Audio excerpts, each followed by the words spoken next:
Olá, seja muito bem-vindo, seja muito bem-vinda. Então vamos lá. Olha só, quando eu falo de intensidade, eu vou começar com esse exemplo dessa pergunta que eu recebi pelo direct de um personal trainer, tá?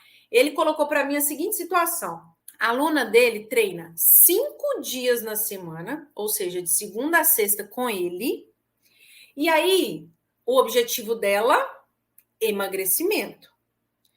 E ela estava fazendo treinos de musculação com sobrecarga, vou falar do jeito que ele me falou, tá?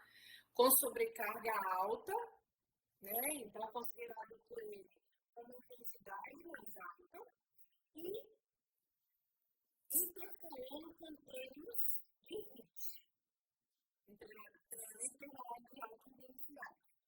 O objetivo era aumentar o gasto calórico. Então, eu estava fazendo treino de força e um treino intervalado de alta intensidade para trabalhar, para aumentar o gasto calórico. E aí, o que estava acontecendo? Ela não estava perdendo gordura corporal como ela gostaria, não estava tendo resultado, estava estagnada e nem ganho de massa muscular. E aí ele falou: professor, me ajuda. Onde está o erro? Onde que eu estou errando? Eu falei com ele: você calculou a intensidade do treino dela?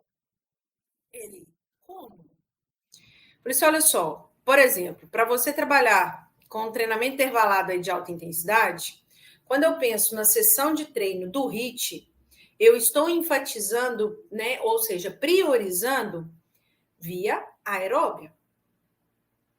Por mais que nos exercícios eu acione a via anaeróbia, na sessão de treino, o consumo de oxigênio ele é aumentado.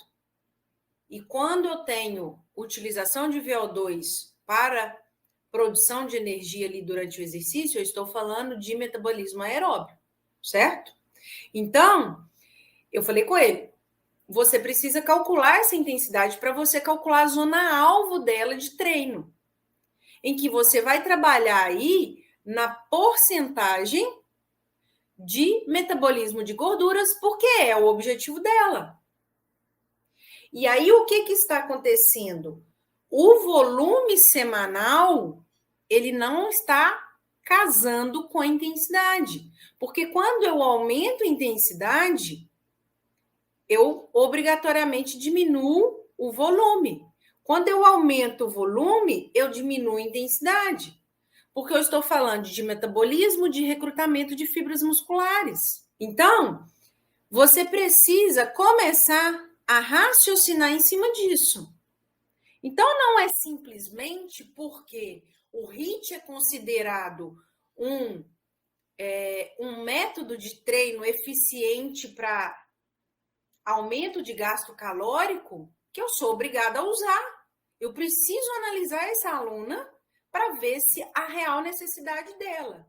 E olha o raciocínio que eu vou criar aqui com você, para você conseguir interpretar isso, porque aí qualquer aluno que você pegar, porque o processo de emagrecimento, ele é a longo prazo, ele interfere em vários mecanismos fisiológicos e biopsicossociais. Então, a alimentação, o estilo de vida, o sono. Então, tudo isso eu tenho que levar em consideração. E não simplesmente o gasto calórico, o déficit calórico. Não é só isso. Isso é importante, mas não é apenas isso. Então, é isso que você precisa conseguir enxergar. Aí, na hora, eu já falei com ele: olha só, primeira coisa, pelo que você está me mostrando sem conhecer a aluna, porque eu precisaria avaliar a aluna, mas pelas informações que você me passou, ela está treinando na zona-alvo errada.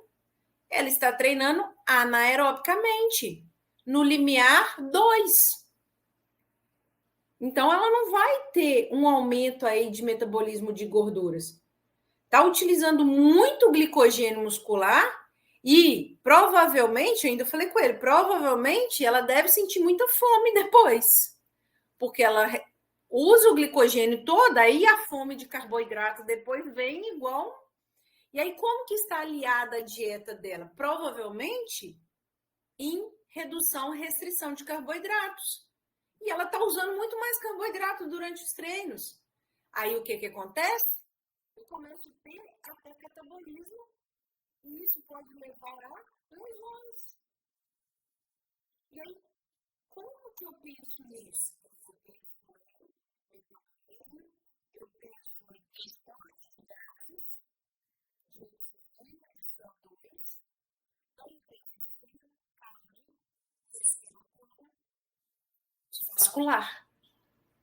Então, quando eu falo que o ideal para você calcular a intensidade é você calcular o VO2 máximo do seu aluno, mesmo que seja de forma indireta. Então, isso é muito importante você saber. Mas no dia a dia, como que você vai monitorar isso? Através da frequência cardíaca e através da escala de percepção subjetiva de esforço. Então, você precisa pensar de uma forma integrada nos sistemas. O que está funcionando ali? Como que esse funcionamento está acontecendo? E aí sim você vai conseguir encontrar a intensidade correta.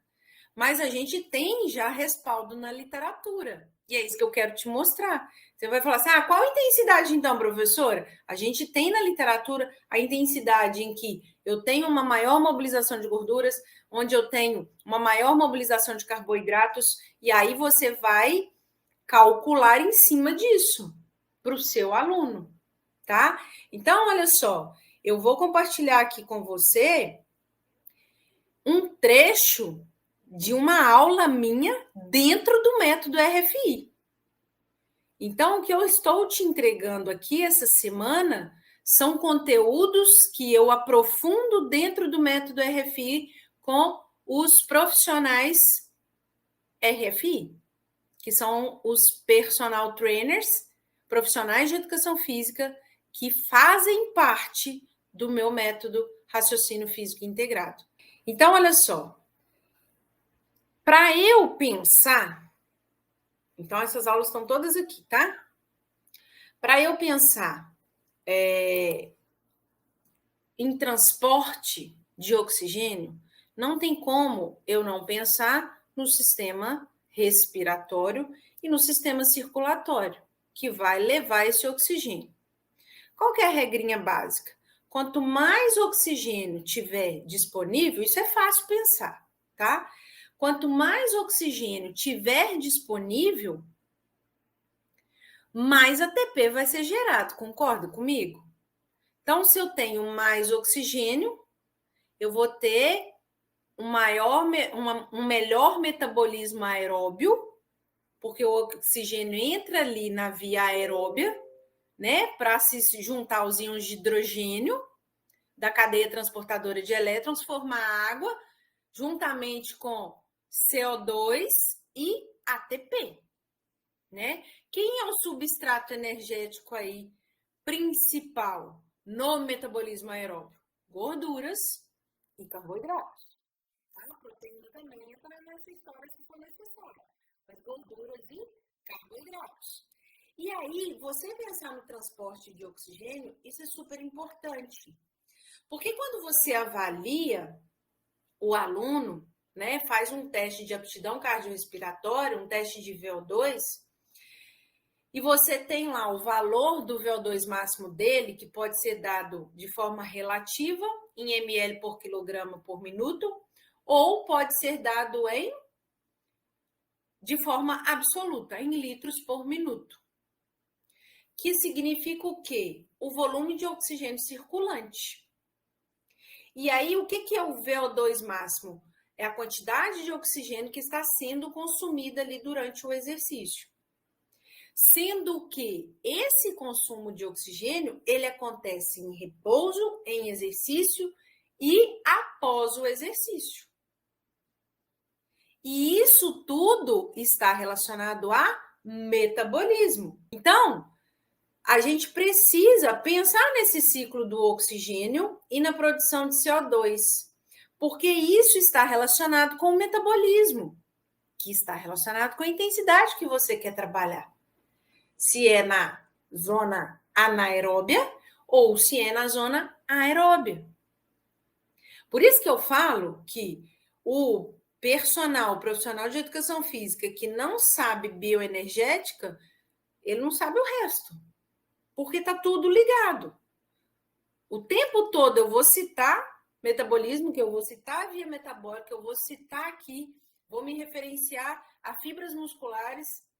Em alguns momentos eu vou me referenciar a hormônios, para você conseguir entender que essa complexidade é que vai trazer resultado ali para o seu aluno. E não simplesmente eu ter ali uma lista de exercícios e reproduzir esse exercício. Você precisa saber o porquê daquele exercício. E o que ele está causando ali no seu aluno. Então, esse transporte de oxigênio, ele sofre diversas interferências, que nessa aula aí dentro do método RFI, eu te explico passo a passo, descomplicando toda a parte aí da fisiologia do exercício, tá? Aí deixa eu te mostrar mais algumas coisas aqui. Então, olha só. Aqui eu já começo explicando sobre o VO2. Porque muita gente só fala assim, eu consumo o máximo de oxigênio. Tá, e daí? O que isso quer dizer? O que isso vai interferir no treino do meu aluno? O que isso vai interferir nos resultados do meu aluno? Então, é isso que eu preciso pensar, tá? E aí, como eu disse, né? Pode ser forma absoluta ou relativa. O que acontece? Quando eu vou falar de intensidade, você precisa avaliar aí 3 variáveis. Na intensidade, vou falar especificamente para o treino aeróbio, tá? E depois eu vou fazer uma analogia aí com o treino de força. Você precisa avaliar aí frequência cardíaca, escala de percepção subjetiva de esforço, também conhecida como escala de Borg, e o VO2 máximo, tá? Porque você, monitorando essas 3 variáveis, você vai conseguir ser muito mais específico e trabalhar na zona alvo correta com o seu aluno, tá? Então, eu citei aqui sobre várias fórmulas para se mensurar, para se calcular a frequência cardíaca máxima. Então, olha só, existem várias fórmulas. E eu vou te mostrar aqui, agora eu vou interromper esse aqui. Isso aqui é material de aula do método RFI. Variáveis. Então, existem várias fórmulas para se calcular a frequência cardíaca. Fórmula calculada, né? Eu já vi vários profissionais aí condenando, falando assim, por que você é personal e ainda fica utilizando frequência cardíaca para monitorar a intensidade de treino? Até que me prove o contrário, os estudos defendem e mostram resultados em cima da frequência cardíaca e do VO2 máximo, tá? Então, assim, a gente escuta muita coisa sem embasamento. E aí, eu sempre falo com os meus alunos do método RFI. E os meus alunos de graduação também, que eu sou professora universitária, sempre falo com eles, confiem em evidências. Se você viu alguma informação, busque a fonte, tá? Então, assim, existem várias fórmulas para se calcular a frequência cardíaca máxima do indivíduo, porque você começa por ela. Se você vai aplicar um teste de VO2, existem alguns protocolos, existe um protocolo, na verdade, com diretrizes de que você deve seguir para realizar um teste de esforço. Que seja um teste de VO2 submáximo. Porque um teste máximo, eu preciso da presença de um médico, de um desfibrilador, porque você vai levar o indivíduo a um esforço máximo. Então, você precisa ir de um suporte diferenciado. Mas no seu dia a dia de personal, você vai fazer um teste submáximo indireto. Simples. Que vai te dar resultado para você calcular a intensidade de forma correta e dar resultado para o seu aluno, que é isso que ele quer, ué. Né? Ele te contratou para isso. Então, é isso que você tem que pensar. Então, existem várias fórmulas, né? A mais conhecida é essa aqui, de Carbone. 220 menos a idade para homens e 226 menos a idade para mulheres. Validada na literatura? Validada na literatura. Mas quando você busca o artigo original de 1957, o que acontece? A variabilidade dele, a variação para mais e para menos, ela é grande. E quando... E observe o seguinte, olha só, tem vários autores aqui, ó. Todos eles levam em consideração o fator idade. Então, quando eu pego essa fórmula 220 menos a idade, né? Talvez aqui você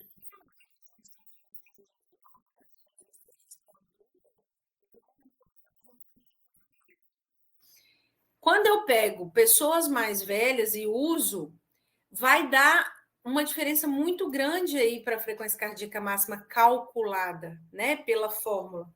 Então, existem outras. Ah, professora, qual você indica? De tudo que eu já li até hoje, das referências que eu já tive, eu sempre usei essa aqui, a de Tanaka, porque ela tem uma variação menor. É 100%? Não, nenhuma é. Nenhuma é, tá? Então, eu sempre usei essa de Tanaka aqui. Tanto é que eu recomendo para os meus alunos do método RFI usarem a de Tanaka.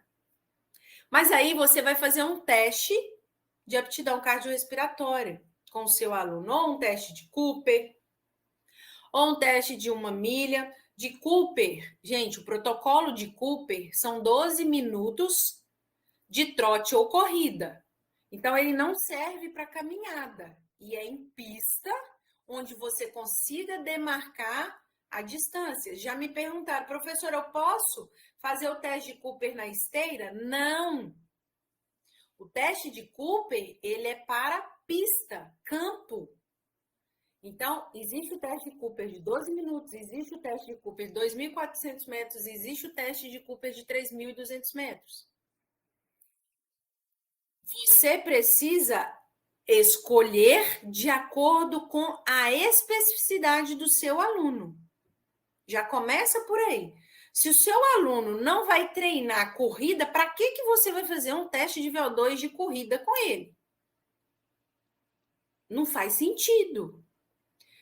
Ele vai treinar bike. Então, faz um teste de cicloergômetro com ele. Ah, professora, eu queria fazer um teste na esteira. Existem vários protocolos. Protocolo de Bruce, protocolo de Balke. Só que a esteira, ela precisa ter inclinação, ela precisa marcar a velocidade e ela precisa marcar a carga. Então, você tem que ver o protocolo e ver se a esteira que você tem disponível para fazer o teste, ela responde às necessidades. Da mesma coisa, o cicloergômetro, a bike. Ele precisa marcar em watts, em rotação por minuto, ou quilômetro por hora e quilogramas. Tem que marcar. Porque durante as fases do teste, você altera a carga e a velocidade, dependendo do protocolo. Então, você tem que ver o que se adequa melhor aí para o seu aluno e o que você tem disponível para ser utilizado.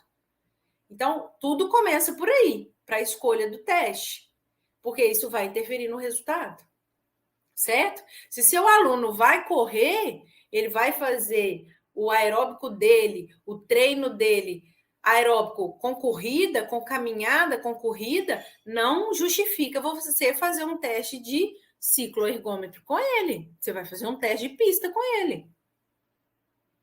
Ou na esteira, ou na pista aí com o teste de Cooper, por exemplo, ou o teste de 1 milha, que é de caminhada para indivíduos sedentários, cardiopatas, que tem alguma limitação, tá? E aí eu vou usar, primeira coisa, eu vou calcular a frequência cardíaca máxima desse aluno, mas durante o teste eu vou pegar a frequência cardíaca dele obtida durante o teste, porque é o mais próximo do esforço dele. Qual que foi o máximo que ele chegou ali durante o esforço? E avaliar outros parâmetros, como pressão arterial, que você tem que avaliar antes de iniciar um teste. Tem isso tudo descrito nas diretrizes